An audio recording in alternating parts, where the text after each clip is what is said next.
July 28th, 1944, 9:47 in the morning.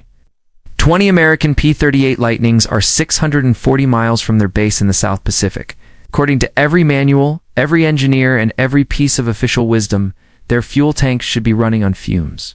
Instead, a 42-year-old civilian banks his fighter towards 7 Japanese aircraft and accelerates. From the cockpit of his bomber, Captain Shimada glances back, puzzled. The American fighter shouldn't be closing this fast. Not after flying for nearly 3 hours. He's expecting a desperate, fuel-starved enemy.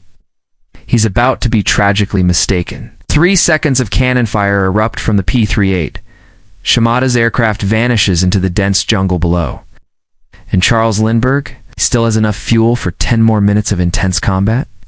After that, he can cruise all the way back to base with reserves to spare. He was operating his engines in a way that violated every single American technical manual, a technique that, officially, didn't exist. This is the story of how one question, what if the experts are wrong, changed the air war in the Pacific. Let's rewind a bit. June 1944. American pilots were dying because of a simple, brutal mathematical problem. P-38 Lightning, a formidable fighter, had a maximum combat radius of 570 miles. The problem? Key targets in the Philippines sat nearly 800 miles away. The distance was quite simply impossible to cover.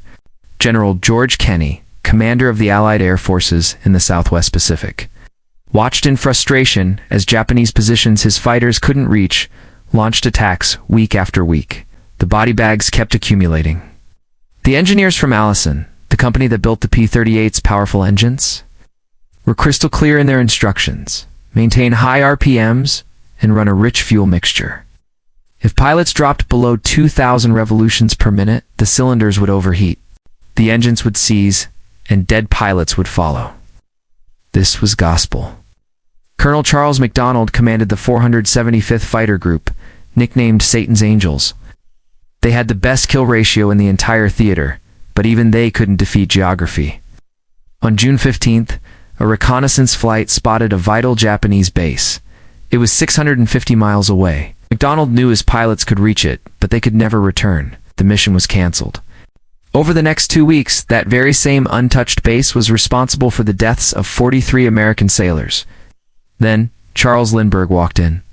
He was 42 years old, with no military rank, no formal engineering degree. He was officially just a civilian observer.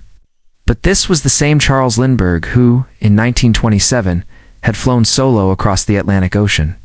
He did it by using engine settings and fuel management techniques that everyone at the time said were impossible. He had landed in Paris with plenty of fuel remaining, proving them all wrong.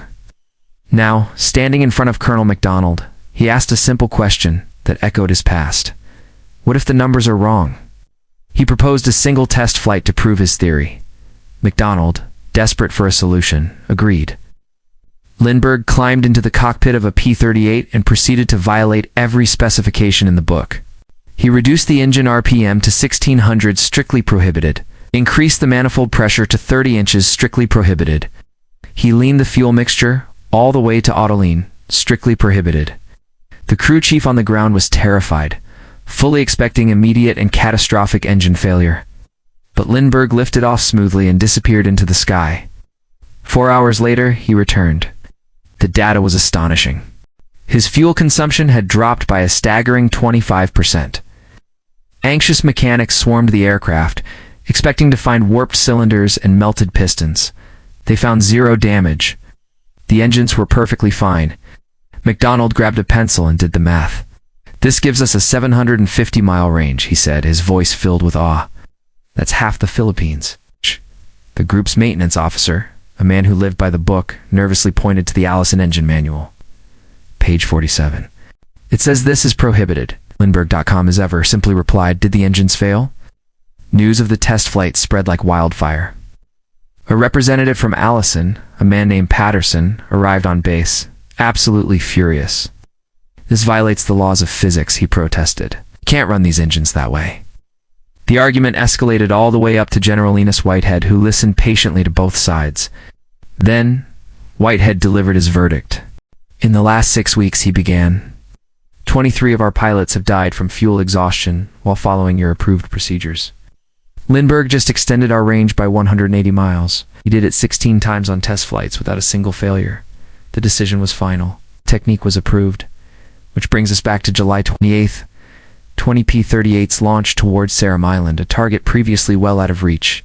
Every single pilot flew Lindbergh's way. 1600 RPM, 30 inches of manifold pressure, auto-lean mixture. 2 hours into the flight, they looked at their fuel gauges. The needles were still hovering over the reserve marks.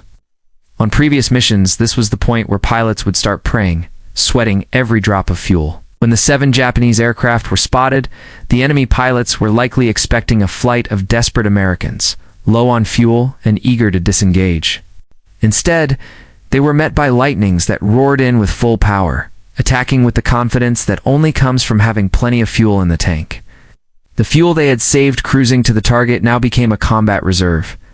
The engagement lasted just 8 minutes, for Japanese aircraft went down in flames. The American losses 20 P-38s launched. 20 P-38s returned. 0 losses due to fuel exhaustion. The impossible had just become routine. By August, Lindbergh's technique had spread throughout the entire fleet. The P-38's effective combat radius jumped to 750 miles.